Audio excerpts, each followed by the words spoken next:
Então, pelo menos quem participou no primeiro retiro sabe que este ano o tema vai ser aquelas figuras do Antigo Testamento, e, portanto, as vocações do Antigo Testamento. A vez passada foi a figura de Abraão e hoje vamos ver a figura de José, o filho de Jacob, não é José, o esposo de Maria, mas Jacob. Portanto, dele se diz, é o filho de Jacob, e Jacob amava José, diz a Escritura, porque ele era, com Benjamim, aquele tido pela sua mulher preferida, que era Raquel. Quer dizer, tinha um amor de preferência para com José. Né? Esta história se encontra a partir do livro da Gênesis, o capítulo 37. Esse amor preferencial, de algum modo, levou Jacob a cometer uma qualquer injustiça em relação aos outros filhos. Não? Portanto, no versículo 3 do capítulo 37, se diz que ele deu a José uma túnica melhor, a preferência dos outros irmãos, e que isso alimentou a inveja destes irmãos. Esta túnica era mais adornada, mais linda, e até podemos pensar que protegia mais, porque na tradução italiana da Sagrada Escritura diz que tinha as mangas compridas.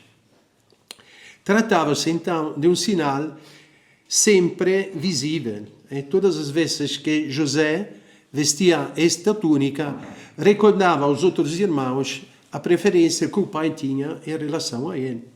E podemos pensar, eu penso, este fato também, que não é como é aos nossos dias, em que a gente muda de roupa muito facilmente. Dificilmente a gente põe no dia seguinte a roupa que tinha no dia anterior. Naquele tempo não penso que era mesmo assim. De fato, não havia todos os armários como nós temos, e, portanto, podemos pensar que era um contínuo, bastante contínuo, recordar a estes irmãos este amor preferencial. Portanto, isso podia alimentar cada vez mais a inveja, porque a túnica, o hábito, é sempre sinal de uma pertença, e pelo menos muitas vezes, não sempre, porém, de uma pertença, um amor particular em relação ao doador.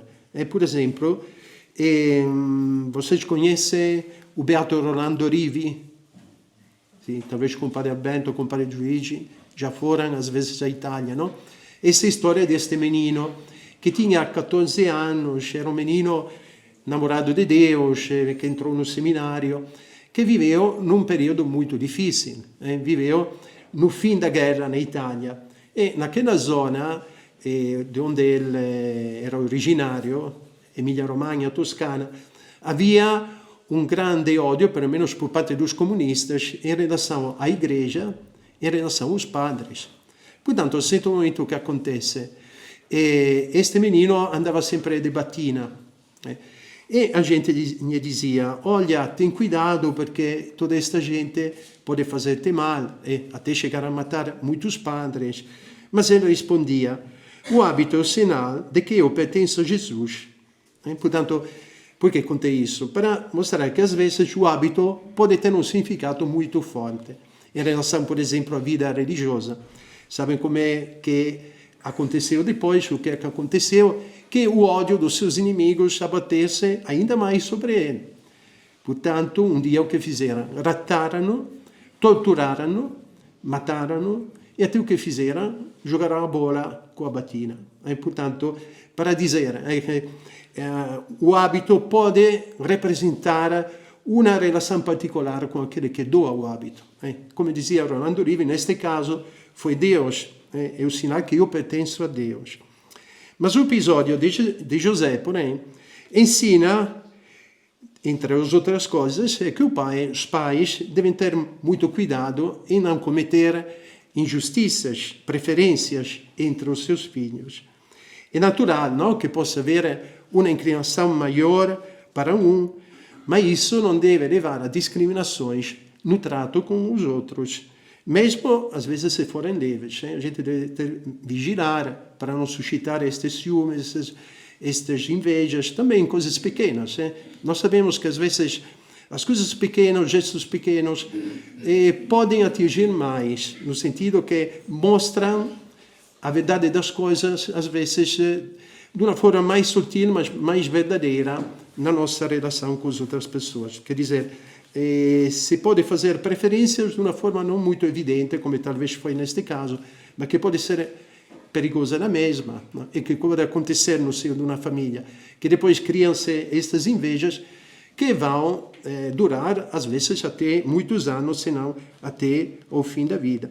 E ainda por cima, o que acontece, talvez aproveitando da confiança que José tinha com Giacobbe, a Escritura diz, no versículo 2, sempre no capítulo 37, contou o pai o mal que deles se dizia. Portanto, esta confiança levou até a falar de algum modo mal dos seus irmãos a Jacob. Se também aqui penso que temos de fazer uma distinção, não? Há situações, por exemplo, em que denunciar uma infração ou um comportamento prejudicial pode ser visto como um dever moral, especialmente se outras pessoas estiverem envolvidas e houver riscos de dano. A nível pessoal e social, a decisão, por exemplo, de denunciar alguém, mesmo um amigo, pode depender de fatores como a gravidade da infração ou as possíveis consequências.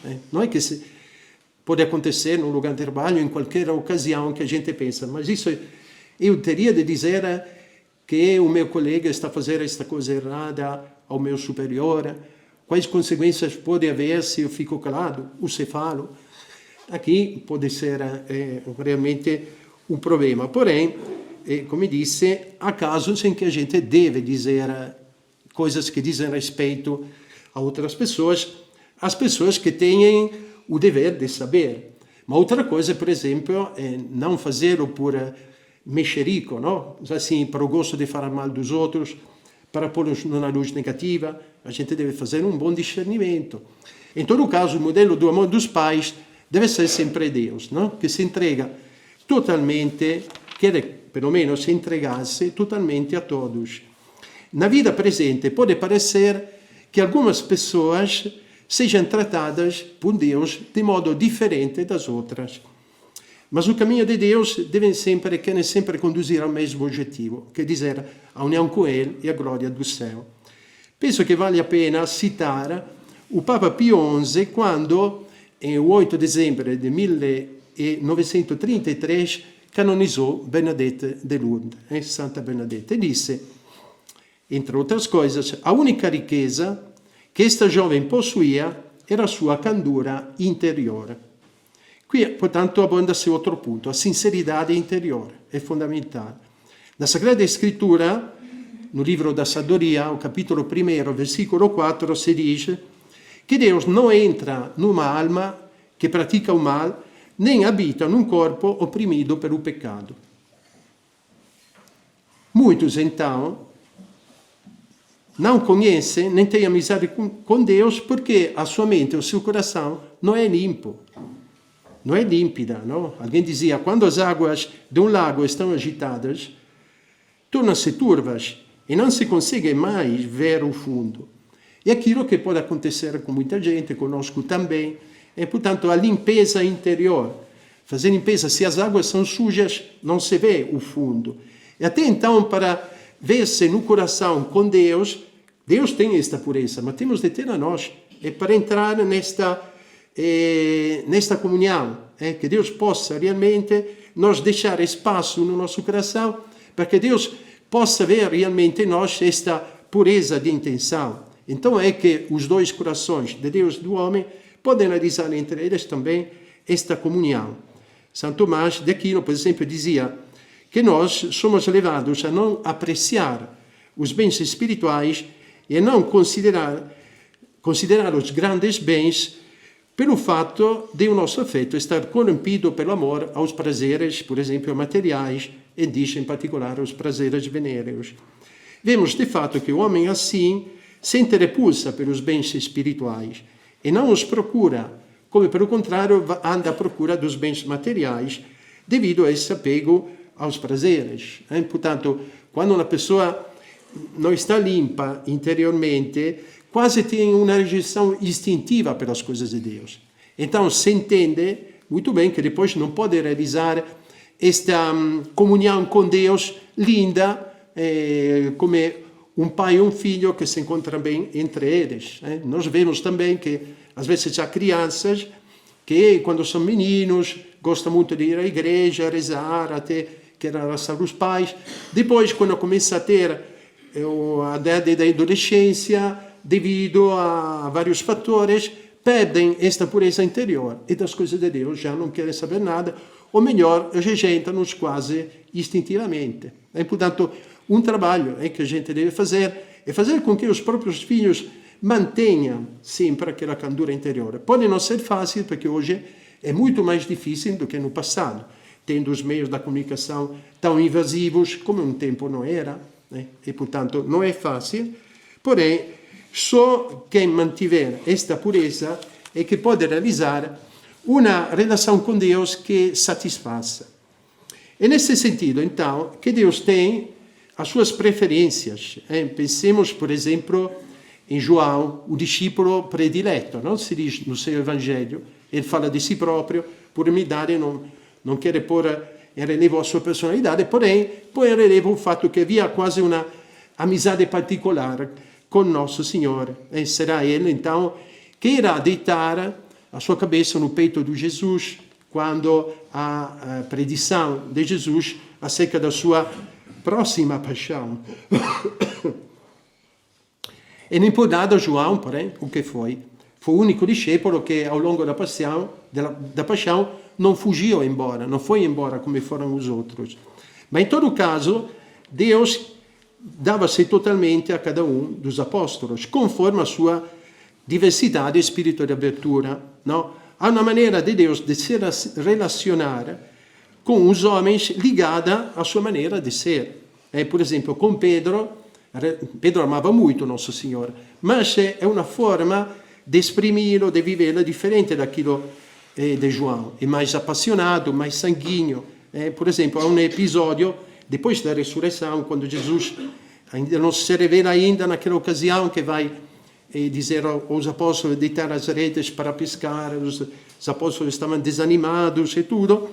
João é o primeiro a entender, não? Vê este amor intuitivo, que devido à personalidade dele, talvez mais intuitiva, mais calma, mas afinal ele diz, é o Senhor. Logo, é o primeiro a entender, ele diz, é o Senhor. Pedro, logo que se percebe que é o Senhor, que faz? Deita-se na água e quer ir ao encontro, sem estar a ver se estava a túnica toda linda, que se molhava. O ímpeto do seu amor levou a fazer este gesto, que não fez João. Portanto, é uma maneira diferente de ser, que não impede que Deus se dê totalmente a todos, a cada homem singularmente. Portanto, Deus adequa-se às várias personalidades, mas com todos quer realizar esta comunhão de amor. E, portanto, não se deve invejar ninguém por isso, não? Porque a tentação nossa, às vezes, como acontece nas coisas materiais, pode ser também naquelas espirituais. Invejar, talvez, aquele que tinha coisas mais, dons particulares que eu não tenho, mas engano diabólico, porque a gente, primeiro, não se pode pretender de ter tudo, e a gente deve depois conhecer-se a si próprio mais a fundo. Quando a gente tem um pouco de inveja, deve suspeitar que alguma coisa não corre bem dentro de si, que ainda não descobriu bem a riqueza que Deus tem posto em si. Porque se nós conhecêssemos o dom de Deus, se tu conhecesses o dom de Deus, podemos dizer a cada um de nós, quem é que sabe realmente toda a riqueza que Deus tem posto no coração de cada um de nós? Quem sabe avaliá-lo plenamente? Quem o desfrutou plenamente? Se a gente fosse generosa com tudo aquilo que Deus tem posto em si, provavelmente não haveria inveja por ninguém, porque a gente seria contente com aquilo que é e não gostaria de ser um outro. É porque Deus faz as coisas bem feitas. Se Deus te criou assim, significa que tu podes ser contente na medida em que realize a tua personalidade como Deus te deu. O problema é que às vezes não somos bastante, como se diz, generosos em fazer esta análise e tirar para fora a riqueza que tem posto em nós devido a muitíssimos motivos. É por isso, porém, que a gente deve purificar o coração, porque purificando o coração, o que se faz concretamente? Se tiram todos os obstáculos que nos impedem, pelo contrário, de exprimir plenamente toda a riqueza que Deus tem posto em nós, doando-a. Porque o segredo depois é este, o mistério de Deus assim, é um mistério de doação contínua, não? E a nossa vida pode ser uma vida feliz na medida em que também nós nos esforçamos, com a graça de Deus, de realizar isso. E, portanto, voltando um bocadinho a Jacob, fez um pouco este erro, os pais devem ter este cuidado. E também nas prendas que fazem para com os seus filhos, tentar realmente dar a cada filho a prenda indicada por ele, conforme a sua personalidade, sei lá, os seus gostos. Não é que a gente, se tem 2 filhos, um gosta do futebol, o outro gosta da música, sei lá, aquele que gosta do futebol lhe vai dar uma bela bola, uma camisola linda, ao outro um instrumento musical apropriado à sua capacidade. É saber, então, ver até o fundo no coração dos filhos, para depois relacionar-se também nestes aspectos, não? De modo que realmente não haja motivos o menos possível de inveja. Aliás, o Senhor agiu também assim.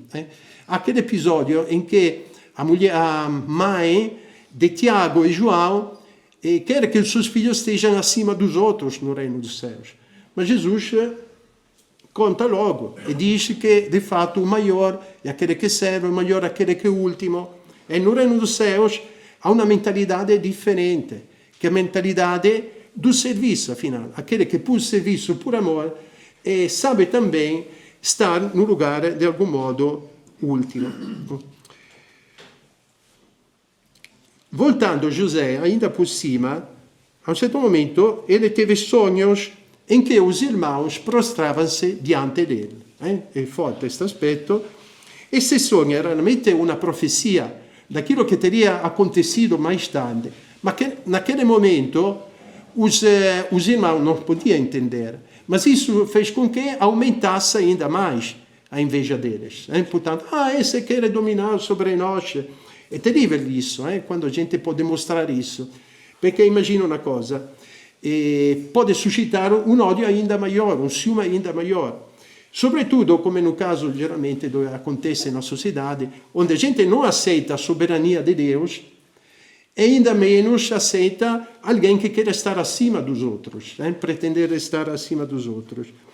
Imagine, por exemplo, quando o Senhor fala di si como Messias. Ele tinha de fazer isso, porque ele tinha de dizer, mostrar, olha, sou eu que devem seguir, eu sou o próprio Deus. Mas não era fácil, porque eu veio sob a aparição de uma pessoa muito humilde, o filho do carpinteiro, mas não é ele, o filho do carpinteiro, e pretende estar acima de nós. Portanto, não era fácil para o Senhor dizer, eu sou, como disse. Mas quando disse, o ódio dos seus inimigos cresceu a desmedida. Até o ponto que dizia, é réu de morte. Por quê? Porque queria tomar, a seu parecer, o lugar de Deus. Em todo caso, aos olhos dos fariseus, parecia como alguém que queria dominar, estar acima dos outros. Mas é verdade, o Senhor está acima dos outros, porque Ele é Deus.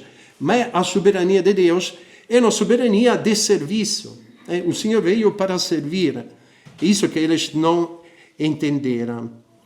E também o domínio de José acabará depois para se revelar no Egito um domínio de serviço para com o seu povo. E nesta ótica, então, que temos de nos orientar é quando Deus nos dá qual é a tentação. Se a gente tem uma qualidade que sobressai sobre os outros, a tentação pode ser aquela da vaidade, da soberba, mas nós temos de tomar exemplo de José e dos santos, que viram sempre estes dons como motivo de agradecer a Deus, mas depois de responsabilidade para servir os irmãos. Deve ser um pouco esta a nossa mentalidade. Porque depois, quando a gente se ensoberbece daquilo que tem, mais cedo ou mais tarde acaba para usar mal e destruir todo o patrimônio que afinal vinha de Deus.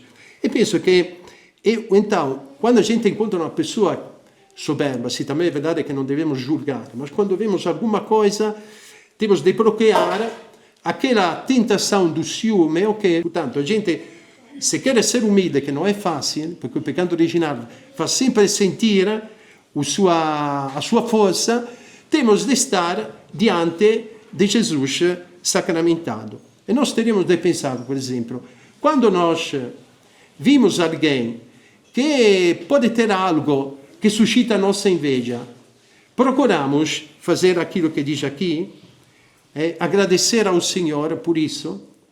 Eu penso que se nos esforçarmos de fazer isso, Deus não deixa de nos abençoar. E, portanto, nos liberta também disso e nos torna mais livres para amar. Ele era sempre ok. O que pode acontecer, então, se não corrispondemos ao amor de Deus, o ciúme pode apoderar-se de nós e podemos pensar que Deus nos ame menos do que os outros. Se não se corrisponde ao amor de Deus, se pode acabar assim. E, de fato, há o episódio do primeiro omicídio na história. Qual é? O primeiro? Caim e Abel. Não? Nem por nada, onde nasce o primeiro omicídio, nasce realmente da inveja. Não? A inveja mata. E vou citar esta passagem, Gênesis 4, versículo 1 e 8, onde praticamente há esta oferta a Deus. Abel oferece coisas boas, Caim não. Então o que acontece? Acontece que o Deus agradece, Deus é contente com aquilo que ofereceu Abel e não com aquilo que ofereceu Caim. Não? E portanto ele logo fica zangado. Mas vem aqui, porque ele não deu o seu melhor. Portanto, o pecado, a falta de generosidade, a avareza, fez com que ele, não dando o seu melhor, se tornasse ciumento da relação que, pelo contrário, Deus tinha com Abel, que dava o seu melhor. Portanto, a gente deve ser sempre um pouco atento a dar o máximo.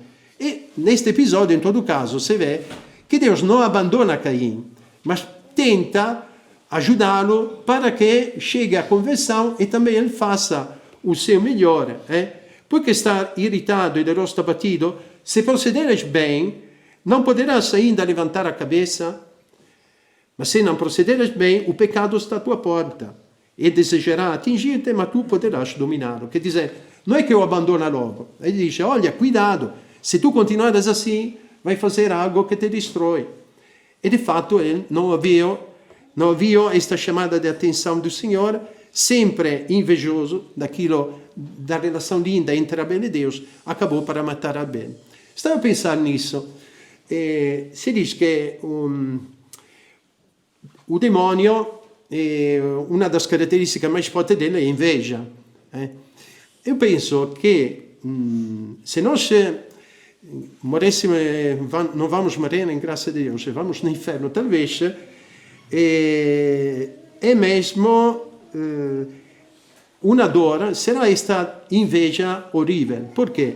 Porque a gente, na vida para além, entenderá muito melhor a beleza da união entre Deus e a alma, esta relação de amor. E, portanto, quem rejeitou isso será infinitamente, se assim se pode dizer, invejoso desta situação.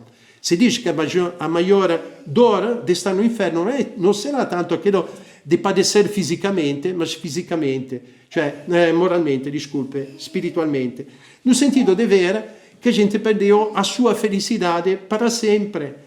Ma una felicidade che na vida do além a gente perceberá muito mais como era grande. E, portanto, neles que perderam tudo isso, a inveja daqueles que, pelo contrário, estão no céu, será máxima. É por isso, então, que o demônio tenta a todo custo, invejoso, primeiro sendo invejoso, afastar-nos de Deus. Porque tem inveja desta relação bonita que pode haver entre a criatura e o próprio Deus, se for uma criatura generosa que corresponde ao amor de Deus. Portanto, no inferno isso será multiplicado até sei lá quanto. Portanto, a gente deve cuidar bem. Então, o que acontece com a história de José? A um certo momento, os outros irmãos, vão-se embora. o pai, Giacobbe, que em todo caso amava os outros filhos, manda José à procura deles para saber como eles estão. Mas eles aproveitam por isso para fazer-lhe mal. Quase todos querem matá-lo. Há um que afinal o que diz, o Ruben.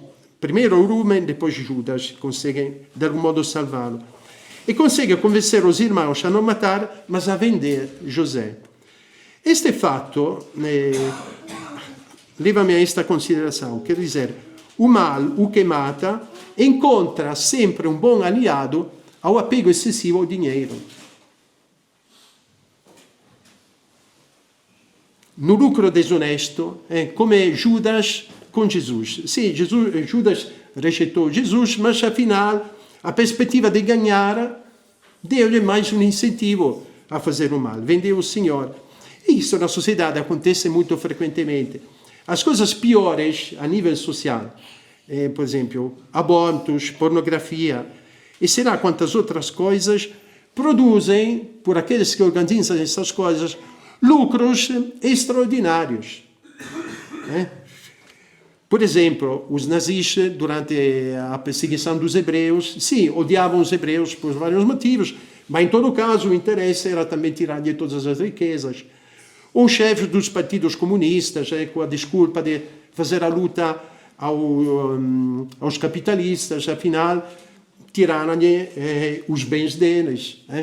É isso. Portanto, o ódio encontra, o matar encontra um aliado no amor ao dinheiro, mas também na mentira, cujo pai sabemos que é o demônio. Os guardas foram pagos para dizer mentindo que o Senhor não tinha ressuscitado, por exemplo. Aqui, os irmãos de José, por aquele sentido de pudor que às vezes já quando a gente faz o mal, quando voltam ao seu pai Jacob, dizem que José foi devorado pelas feras. Não tiveram a coragem de dizer, olha, odiávamos este homem, vendemo-lo. Portanto, o ódio, a inveja, amor a dinheiro, mas também leva a mentira. E, afinal, até lhe mostra aquela túnica cheia de sangue. É a minha interpretação. A Bíblia não diz, mas parece quase que me dizer, olha, tu amava tanto este filho, lhe deste esta túnica, até agora tem a túnica cheia de sangue. Parece um cume de maldade, não sei, a minha interpretação, não sei se é verdade. Porém, o que acontece então até este ponto? Parece que quem faz o mal ganha. Eles estão convencidos de ter resolvido o problema. Queriam matar José, depois pensaram que foi bom vendê-lo. A questão é resolvida. Mas não. Quem faz o mal muitas vezes se esquece que Deus existe, que vê e que opera. Mas é uma forma diferente. A ação de Deus nem sempre é imediata. É por isso que às vezes chamamos os ímpios, aqueles que fazem o mal, pensam às vezes que podem continuar a fazer o mal enquanto quiser. Mas não é assim. A história de José, a meu parecer, é muito linda neste aspecto. Por quê? Porque se diz que, continuando a leitura da história de José, que Deus estava com ele e tudo conseguia. Quer dizer, o justo vem diante de si a morte, mas abandona-se nas mãos de Deus e tem a alegria de ver que Deus o salva, porque o que acontece? Que afinal José se encontra à corte do faraó por vários motivos, em pouco tempo ele encontra-se acaba para ser uma das pessoas mais ricas e mais influentes lá no Egito. Eles não sabiam, os irmãos, disso. E que quer dizer, às vezes se pode fazer a experiência de como Deus livra, Deus salva. Portanto, José terá pensado, olha, eu estava para morrer, depois deixaram-me viver como escravo, mas afinal encontro-me nesta situação excepcional, de ser um dos homens mais importantes do Egito, que era a nação, talvez naquele momento, mais importante. Quer dizer, Deus salva se a gente confia, um pouco como os pastorinhos, não? Que, diante das ameaças do administrador do Conselho do Rei, não cederam. E quando humanamente parecia não haver esperança, a um certo momento, quando o administrador dice che deitou na panela a ferver primeiro Jacinta, depois o Francisco. A irmã Lúcia também pensava que ela estivesse morta, que estava para morrer. Mas nem sequer naquele momento deixou de ser fiel a Deus e a Nossa Senhora. E afinal, o que fez? Fez a experiência que Deus a libertou. Portanto, quando humanamente parecia não haver esperança nenhuma, foram libertados. E sei lá, depois, que alento, que alegria. Quando saíram e ultrapassaram esta prova, e experimentavam que Deus e Nossa Senhora não abandonaram. Quer dizer, quando nós, nas provas, procuramos manter a nossa fidelidade a Deus, e experimentamos que o Senhor depois nos salva, temos uma grande alegria. Primeiro per ter dito, olha, com a graça de Deus, nós consegui não ceder. E depois porque a gente experimenta que é verdade que o Senhor salva. Portanto, podemos passar por situações injustas que parecem sem saída na nossa vida. Mas se procuramos manter a nossa honestidade, se não nos dobramos ao mal, mas confiamos no poder e na justiça de Deus, se sabemos esperar, amadurecendo assim na paciência frutos de santidade, se suportamos tudo oferecendo, o Senhor proporcionará, mais cedo ou mais tarde, situações humanamente imprevisíveis que dão outro rumo à nossa história. E mais esta alegria de sentir-nos acompanhados por Deus. No fundo, se estamos a ler os Evangelhos, temos de pensar isso. Lucas, capítulo 4, versículo 28 e 30. O que se conta? Que Jesus, os seus inimigos, levaram até o cima da collina, sobre a qual a cidade estava edificada, a fim de o precipitarem dali abaixo. Mas Jesus, passando pelo meio deles, seguiu o seu caminho. Mas, João, capítulo 7, versículo 30. Procurava então prender Jesus, mas ninguém lhe deu a mão, porque ainda não chegara a sua hora. O que nos ensina isso? Ainda não tinha chegado a sua hora. A hora certa, qual é a hora certa de Jesus? Qual é? Quando o Senhor fala, ainda não tinha chegado a minha hora. Qual é a hora? Aquela da paixão.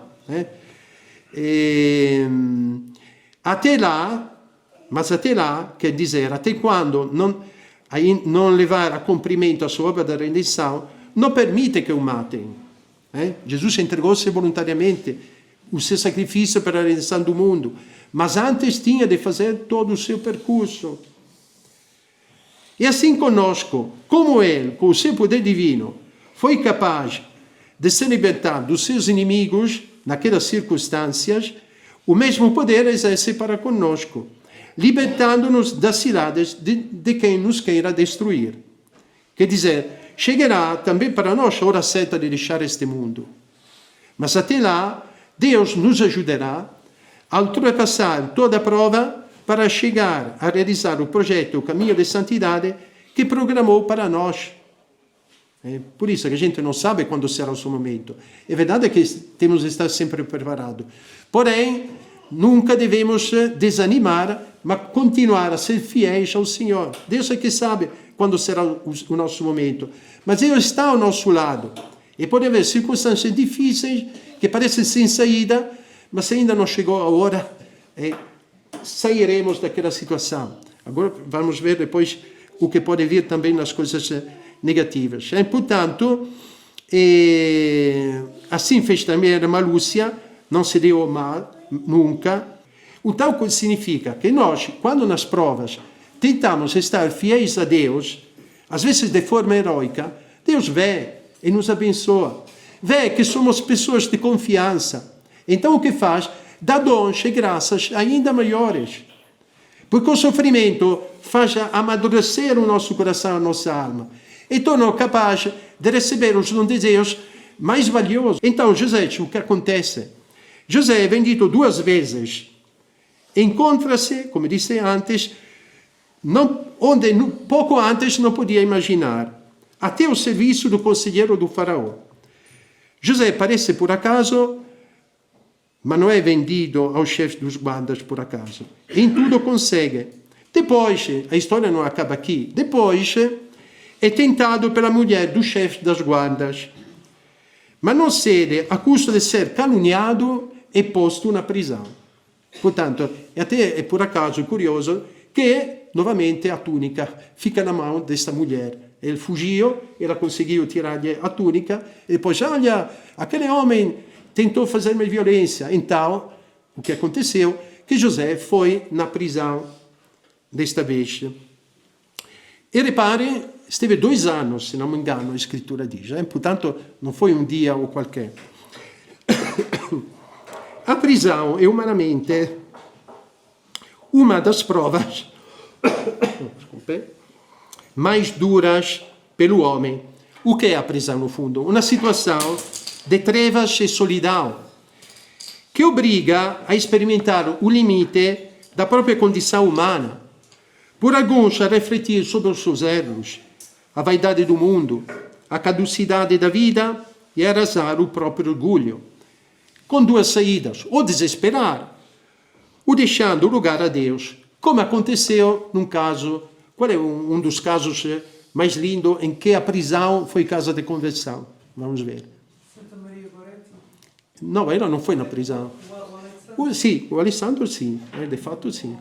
Isso é que história mais linda. Eu não pensava nele, mas Carla disse muito bem, porque a prisão, por esse homem, foi casa de uma conversão tão profunda que de carnefice de Santa Maria Goretti, até hoje, se não me engano, até a causa de beatificação. É incrível. Mas isso também ganho per Maria Goretti, que disse, quando estava para morrer, eu quero lá no céu estar com Alessandra. Imagine o máximo da caridade, e que então teve, afinal, o seu resultado. Deus não nega nada a estas almas santas, que por amor dele são capazes também de dar a vida. Mas um amor grande, que se mostra tão grande mesmo por esta caridade também, por aqueles que lhe fazem mal. A história de Santa Maria Goretti, nesse sentido, é lindíssima. Eu estava pensando em um caso mais famoso, no sentido de San Francisco. San Francisco, quando voltou, foi fatto preso na guerra entre Assis e Perugia, e de fatto a conversão deles realizou-se lá na prisão, com essas características, penso, não? Terá pensado sobre os seus erros, a verdade da glória humana, não? Que ele ambicionava muitíssimo antes, mas ali se converteu. Depois o que acontece? Também ele voltará na prisão na segunda vez. Por quê? Porque o pai não aceitou a conversão dele. Então pô-lo novamente na prisão. Mas o que acontece? Que o pai foi dar uma viagem de negócios e a mãe libertou. Ele continuou depois a sua vida santa, que sabemos. Deus abençoa José ainda mais pelo dom extraordinários. Interpretar os sonhos. Não? José é famoso pelos sonhos. Já tinha sonhado aquela coisa dos irmãos, que revela o seu espírito aquilo que deve acontecer. Então, readquire a confiança do faraó, que o poja como chefe de todo o país. Mas ele, porém, aguentou, no fundo, denunciado de uma forma tão caluniosa, esteve 2 anos na prisão, não é que saiu 5 dias depois. Portanto, a tentação do desespero, no fundo, podia ser forte, mas é sempre fiel, e afinal, quando foi o tempo, Deus interveio e foi posto novamente como chefe de todo o povo, mas por este dom extraordinário, que dizer, os seus sonhos, interpretar o dom da profecia, de algum modo foi merecido por tudo aquilo que ele padeceu. Depois, não só a profecia, mas também a sabedoria, no sentido que entendeu o que o faraó tinha de fazer quando estava a chegar a terrível carestia que irá alastrar por todo o mundo. Quer dizer, José sofre injustamente e santamente, mas isso, de algum modo, torna-o ainda mais confiante em Deus. Não sei, é como se Deus sabe tudo, é verdade. Mas, de algum modo, pondo à prova José, vê que este homem realmente pode dar dons extraordinários, dons espirituais extraordinários, a profecia, saber o que vai acontecer no futuro. Geralmente Deus, esse dom extraordinário, dá só às pessoas em que pode confiar. Não vai dar, imaginem, se Deus desse o dom da profecia, sei lá, tivesse dado, agora faço casos extremos, a Hitler ou Stalin, ou qualquer criminoso, sei lá o que iria acontecer. nós, porém, temos de pensar que também nós, se nós tivéssemos, por exemplo, o dom da profecia, o dom de ler nos corações das pessoas, como é que iríamos usar isso? Dom que tinham os santos. Mas por que este dom extraordinário? Porque Deus sabia, eram homens provados, a virtude deles era provada, então Deus podia dar este dom extraordinário, com a certeza que ele teria usado para o bem. E nós, se tivéssemos estes dons, o que faríamos? Teríamos a mesma pureza de intenção. Eis porque é importante a pureza de corpo e de coração, porque cria a condição daquela limpidez interior, que cria a condição necessária para que Deus revesse, derrete em nós as coisas mais bonitas, conforme aquilo que é o projeto de Deus sobre nós. Portanto, os santos com grandes dons, mas de algum modo conquistados, sofrendo santamente, sem rancor nem vingança, o mal recebido. Sofrendo deste modo, reparam os pecados dos outros e ganham a bênção de Deus. Portanto, São Francisco, assim, imaginemos tudo aquilo que se tem realizado por meio dele, da igreja, os pastorinhos, que com a sua obediência a Nossa Senhora continuaram a ser instrumentos válidos nas mãos de Nossa Senhora, com os frutos de quais também nós estamos a gozar, no fundo. Portanto, o mesmo conosco.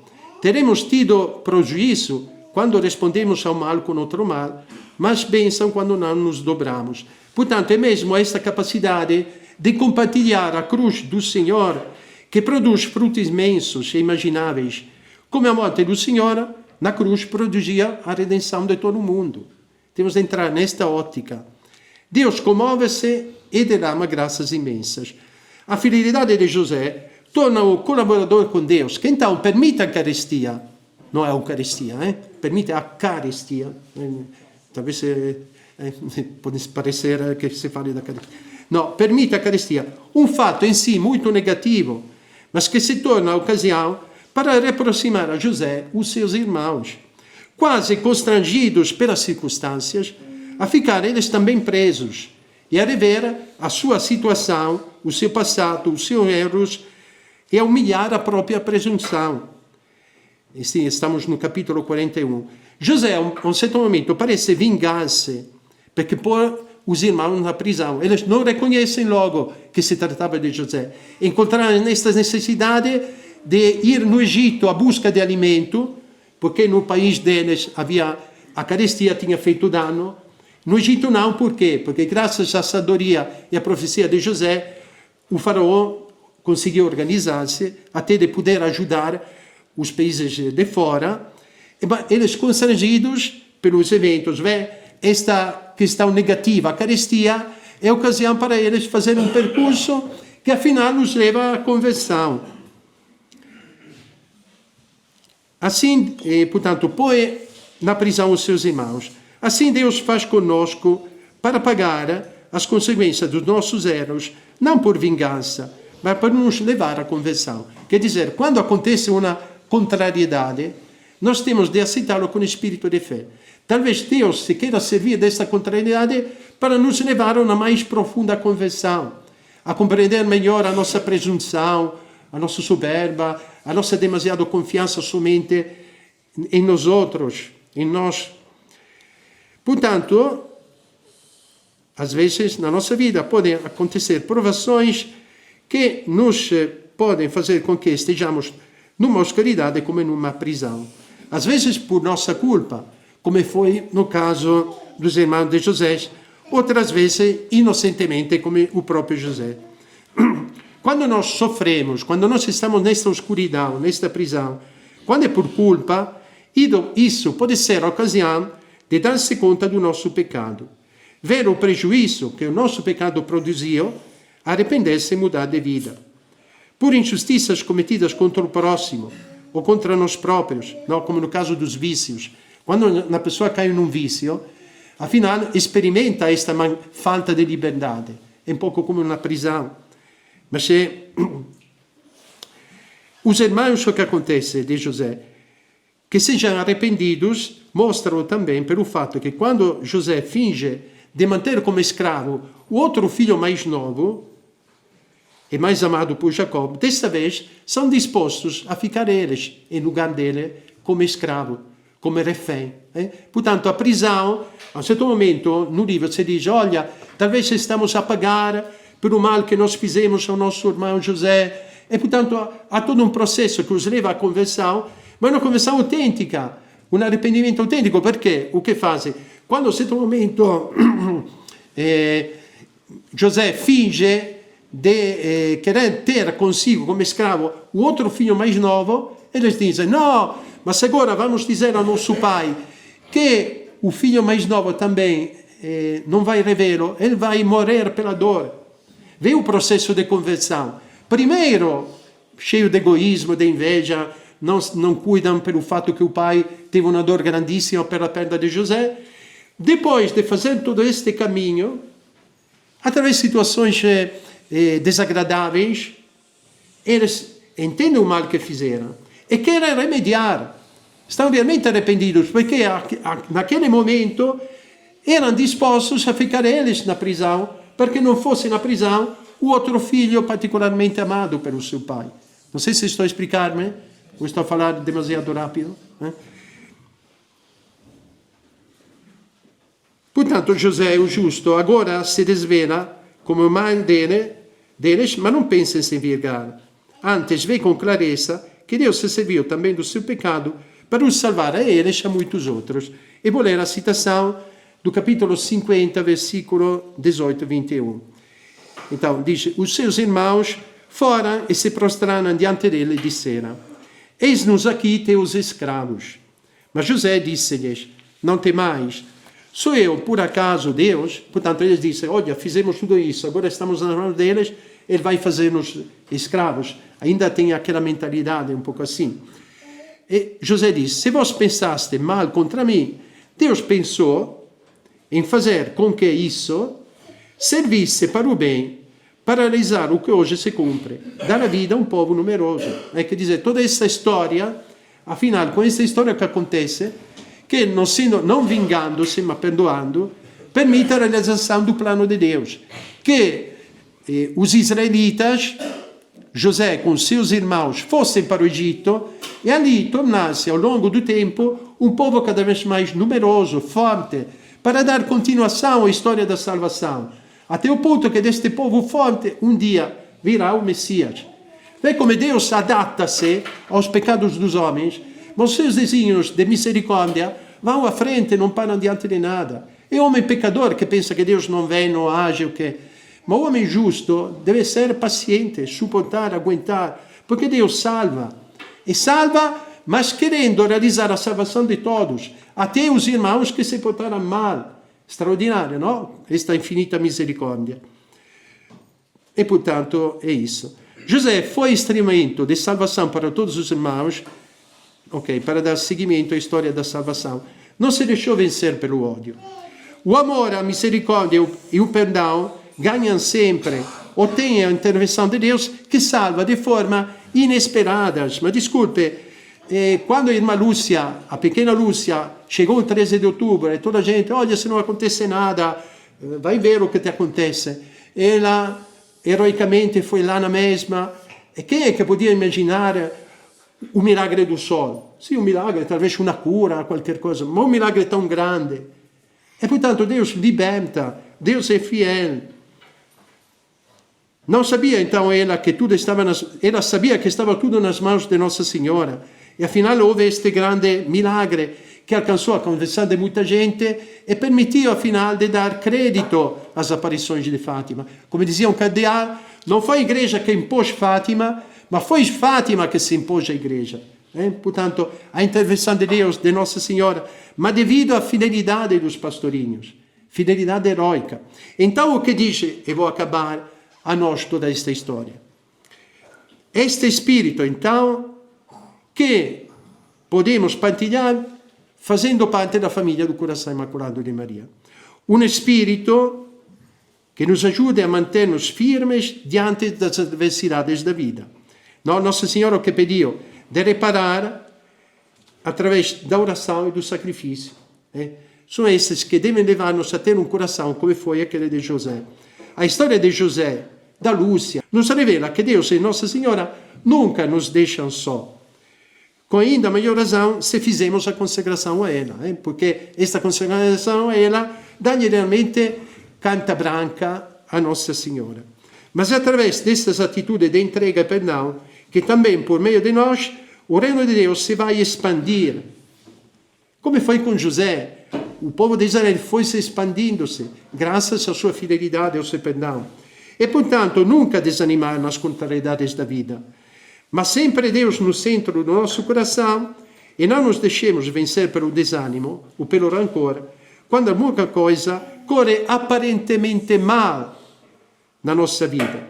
Às vezes, por qualquer injustiça parecida, poniamo o caso di una desilusão, por exemplo, no estudo por um jovem, no trabalho por um adulto, sobretudo se humanamente não dependeu de nós, se não fizemos nada de mal e se não foi a nossa negligência a criar aquela desilusão, pode ser ocasião de dar outro rumo à nossa vida e descobrir, afinal, que foi melhor assim.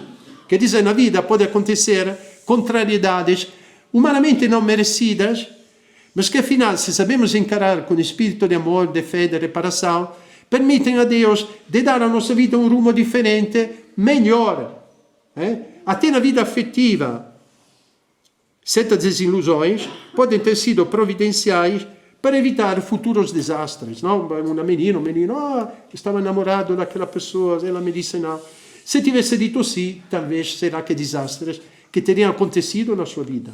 Às vezes isso acontece. Portanto, se Deus permitiu que certas coisas corressem mal, e eu não fiz nada por isso, devo ter confiança que Deus está a guiar-me para aquilo que realmente é o melhor por mim. Aqui preciso ter também muita fé.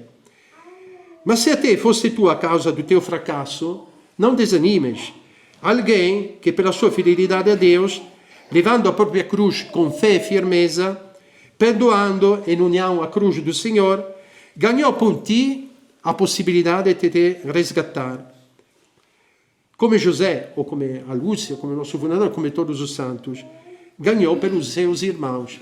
Quer dizer, queremos operar pela conversão dos pecadores, como Nossa Senhora pediu, e como de algum modo nos comprometemos participando na família do Coração Imaculado de Maria, a atitude deve ser como aquela de José. De uma forma histórica diferente, mas também se vai realizar a conversão, a santidade nossa, a conversão dos pecadores. Agora, então, arrependidos e entregues a Nossa Senhora, podemos ser nós, o José, por nossos muitos irmãos. A atitude de José, se for reproduzida em nós, que depois é a atitude dos pastorinhos, de Padre Pio, pode fazer com que sejamos também nós, como José, instrumento de salvação por muitos irmãos. E não é só aquele 12. Essa é uma história que revela a dinâmica. Pode ser muitos mais. No céu, um dia poderá estar cheio de pessoas que lá estão no céu a bendizer a Deus e a nós, porque contribuímos com a nossa paciência, com a nossa caridade, com a nossa capacidade de perdão, contribuímos a atrair sobre nós, sobre o mundo, graças de conversão, que permitiram a Deus de expandir cada vez mais a sua obra de misericórdia por todo o mundo. Portanto, é isso.